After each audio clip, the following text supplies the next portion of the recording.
Normandy, France, June 10, 1944. The fields were burning. Black smoke rolled over the hedgerows, thick as night, blotting out the sun. A Sherman tank sat half buried in mud, its right track shredded by an anti-tank shell. The crew was pinned down, trapped between the wreck and advancing German fire. Machine gun bursts stitched the ground. Every few seconds the air cracked with mortar shells. Inside the crippled tank, the smell of diesel and blood mixed into something unforgettable. The scent of war's machinery breaking down. Then, through the haze, a figure moved. Covered in oil and mud, a U.S. Ordnance sergeant, his name barely remembered in reports, crawled toward the silent tank. He carried not a rifle, but a wrench. Each second he stayed alive was borrowed time. Yet he reached the engine compartment, ripped off the steel panel, and began to work. Sparks flew, and then, against all odds, the Sherman roared back to life. That moment would change everything. By 1944, the tank had become the beating heart of modern warfare. What began as a slow, lumbering invention in the mud of World War I had transformed into a thunderous instrument of speed and firepower. The Second World War was no longer a war of trenches. It was a war of movement, of engines, of steel and gasoline. The United States, learning from the early chaos of North Africa and the Blitzkrieg in Europe, understood that victory would depend not only on firepower, but on mobility. If a tank stopped moving, it became a coffin. If it could move again, it became a weapon. That simple truth turned every mechanic, engineer, and recovery crewman into a lifeline on the battlefield. In North Africa's scorching deserts, tanks overheated and broke down by the hundreds. In Italy's muddy hills, transmissions jammed and engines drowned in rainwater. Every campaign proved the same lesson. Machines would fail, but men couldn't afford to. Behind the front lines, the U.S. Ordnance Corps worked around the clock. They built mobile workshops, repair depots, and field recovery units that followed the armored divisions like shadows. Their mission: to keep the steel alive. By the time the Allies stormed Normandy in June 1944, this invisible army of repairmen had become indispensable. Tanks would push forward, take hits, fall silent, and then, sometimes, rise again through the courage and skill of a few men willing to crawl through gunfire to turn a wrench. It was here, amid France's hedgerows and burning villages, that one such act would be recorded in history. The moment when a single tank, brought back to life, turned the tide of battle for an entire company. The success of the Allied war machine rested not only on courage, but on an invisible network of logistics, engineering, and adaptation. The United States built a war of motion, a vast industrial rhythm that spanned oceans and continents. Every tank that reached the battlefield was the product of a staggering supply chain. From Detroit's roaring assembly lines to the beaches of Normandy, each Sherman tank represented the labor of thousands. Yet, once those machines crossed into enemy fire, they depended entirely on a handful of men, the field ordnance and recovery crews, who could keep them alive. By 1944, the U.S. Army had developed a system of mobile repair units, equipped with cranes, welding torches, and spare engines mounted on trucks. They followed armored columns within miles of combat, often repairing tanks under direct fire. Their motto was simple: keep 'em rolling. In the 2nd Armored Division, stationed near St. Lo, one such crew became legendary. Led by a quiet ordnance sergeant, known in records only as Red Davis, their job was to recover disabled tanks, fix them on site, and return them to battle within hours. They worked in bombed-out barns, ditches, and fields littered with steel. Sleep came rarely. Danger was constant. When the Allied advance bogged down in the Norman bocage, every tank counted. German anti-tank guns ambushed convoys from hidden hedgerows, crippling Shermans before they could even fire. Infantry depended on those tanks for cover, and when one went silent, soldiers died. That was the reality on June 10, 1944, when a crippled Sherman lay stranded under German guns. Its engine was dead, its crew desperate, and a single mechanic decided he would not let it end there. The human side of courage. In the chaos of World War II, heroes were often measured by how many enemies they killed. But for the men of the U.S. Ordnance Corps, heroism meant something quieter and far more dangerous. They didn't run toward glory. They ran toward broken machines, into places everyone else was trying to escape. A disabled tank under fire was a magnet for death. German artillery gunners deliberately targeted crippled vehicles, knowing that anyone who tried to save them would follow the smoke. Yet these American mechanics crawled forward anyway, armed not with rifles, but with tools, cables, and raw determination. They worked with burned hands and bleeding fingers, sometimes welding under gunfire, sometimes repairing engines in the dark with nothing but flashlights and prayers. Their duty demanded not just skill, but nerves of iron. Many had come from farms, factories, or auto shops back home. They knew machines intimately. They could tell a problem by sound, by smell, by the way an engine coughed before dying. In battle, that instinct became a survival tool. To them, every tank was more than steel. It was a lifeline for the infantry pinned beside it, for the crews trapped inside. When a Sherman stalled, men died. When it moved again, men lived. That truth forged a strange kind of courage, one that asked a man to crawl into the heart of chaos, not to fight, but to fix. And on that June day in Normandy, one such man, Sergeant Red Davis, would embody that courage like never before. The strategic edge of steel to the untrained eye. A single tank might seem insignificant in the chaos of war, but in the Normandy campaign, where hedgerows turned the land into a maze of ambushes, every functioning tank could mean the difference between survival and annihilation. Sherman tanks weren't invincible. Their armor could be pierced by the German 88mm guns hidden deep within the bocage. But their power came from numbers, coordination, and relentless movement. When even one tank broke down, it didn't just weaken a column. It created a gap in the line. Infantry lost their shield. Convoys stalled. Momentum died. German forces understood this perfectly. They aimed not always to destroy, but to immobilize, to stop the American advance by forcing engineers into hesitation. But U.S. recovery crews refused to allow paralysis. Every tank they revived denied the enemy that victory. One Sherman back in action could reopen a road, restore a counterattack, or protect dozens of soldiers pinned under machine gun fire. It wasn't just mechanical work. It was tactical salvation. The Ordnance men became silent strategists of the battlefield. Each wrench turn, each reattached track, was a small act of defiance against the German plan to halt Allied mobility. By late June 1944, as the fight for Normandy reached its bloodiest phase, the U.S. armored divisions advanced mile by mile. Not because they never broke down, but because men like Red Davis refused to let breakdowns decide the war. The stage was set for a moment that would test that resolve beyond imagination. Into the fire, the morning of June 10, 1944, dawned under a gray sky near the small Norman village of Trevière. Rain had soaked the fields through the night, turning the earth into thick clay that clung to boots and tracks alike. Along a narrow road hemmed in by hedgerows, elements of the 2nd Armored Division advanced, cautious, tense, and tired. Then it struck. A German Panzerjäger unit, hidden beyond the trees, opened fire. The first 88mm shell tore through the lead Sherman, blowing its turret apart. The second hit the tank behind it, snapping its track and killing the driver instantly.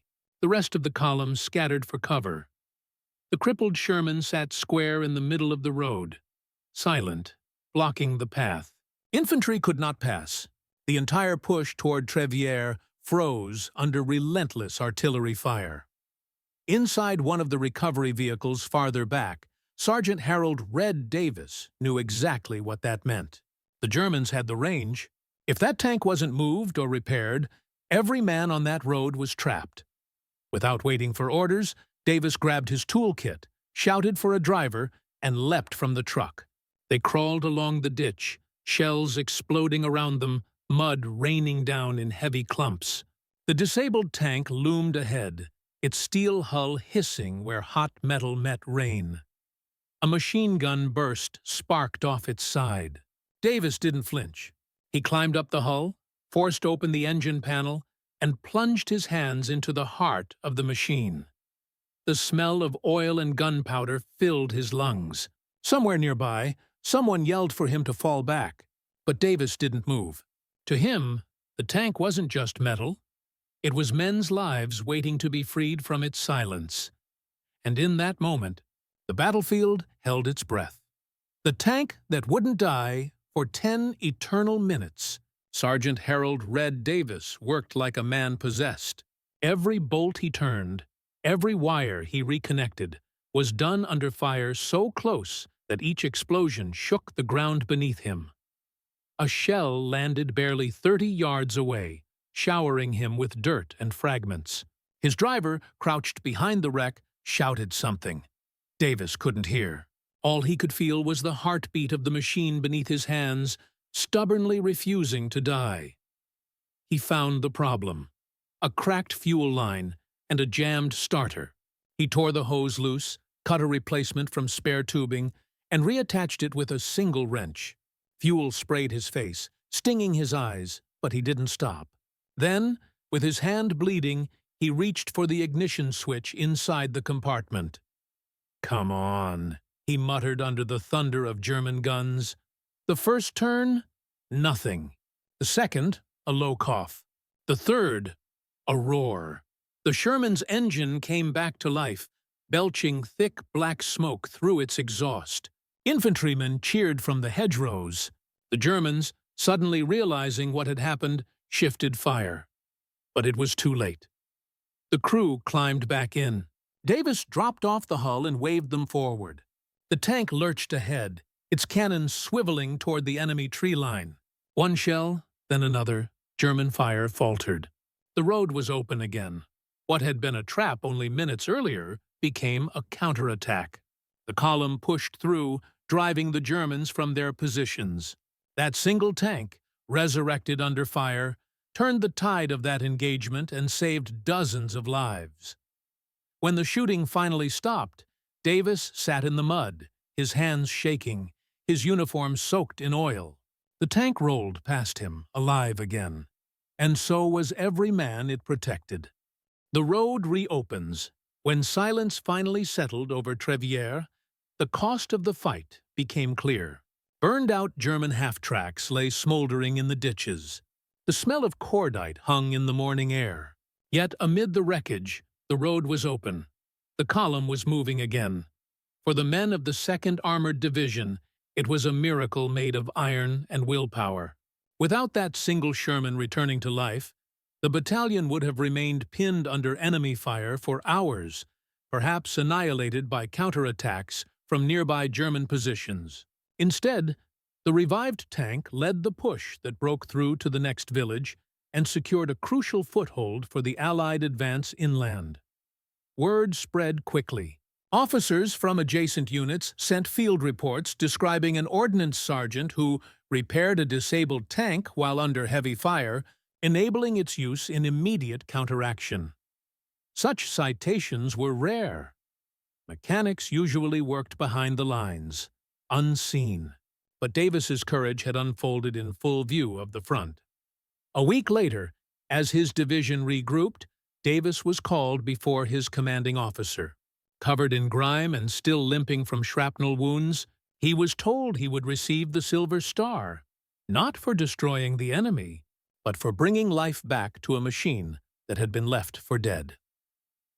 In the brief note attached to his commendation, a colonel wrote, "His skill and courage directly enabled the success of the mission."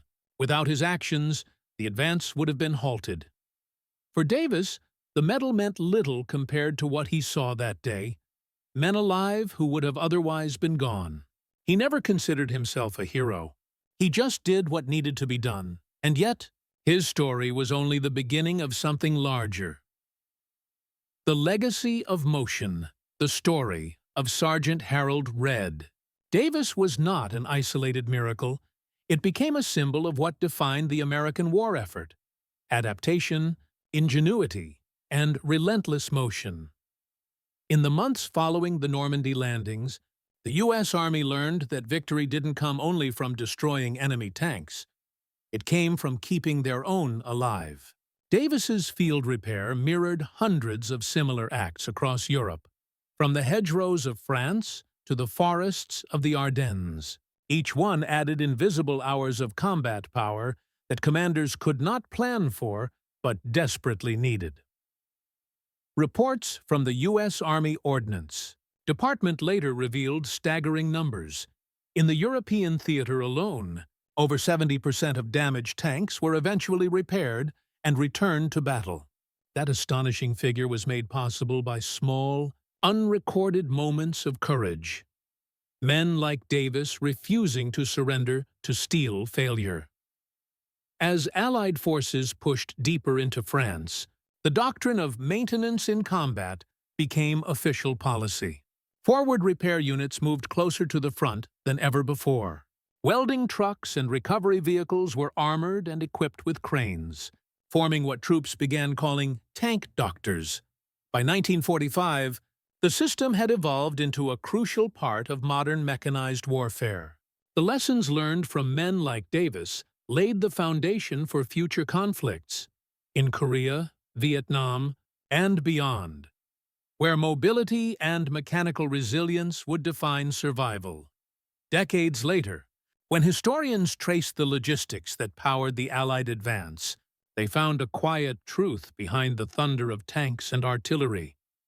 Victory in World War II was not only a triumph of generals and weapons, but of mechanics who refused to let the war stop moving.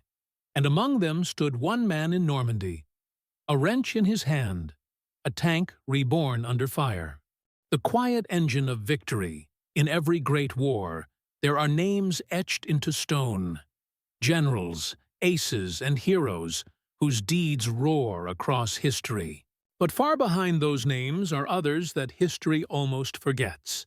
Men who never sought glory, who worked in silence and grease, whose courage hummed not in speeches, but in engines. Sergeant Harold Red Davis was one of them. He did not command armies or win battles with strategy.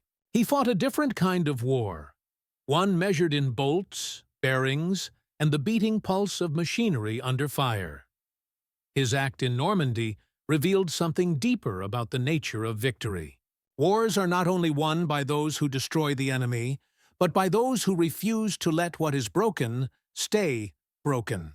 The men who patched tanks, repaired radios, or rebuilt engines were fighting entropy itself, defying the chaos that tried to stop movement, progress, and hope. Every Sherman that rolled back into battle carried with it a story of unseen endurance, and together those stories formed the quiet backbone of the Allied triumph. When the guns fell silent in 1945, the world remembered the victories: D-Day, the Bulge, Berlin.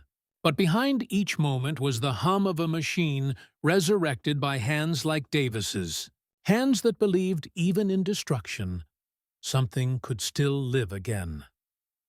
In the end, his legacy wasn't the medal on his chest. It was the lesson he left behind, that the measure of a soldier is not just how bravely he fights, but how steadfastly he rebuilds. The war ended. The tanks were retired, but the spirit that brought them back to life, that relentless belief in fixing what others had abandoned, became a lasting mark on human history. Because sometimes, the course of war changes not with a bullet or a bomb, but with the turn of a wrench under fire.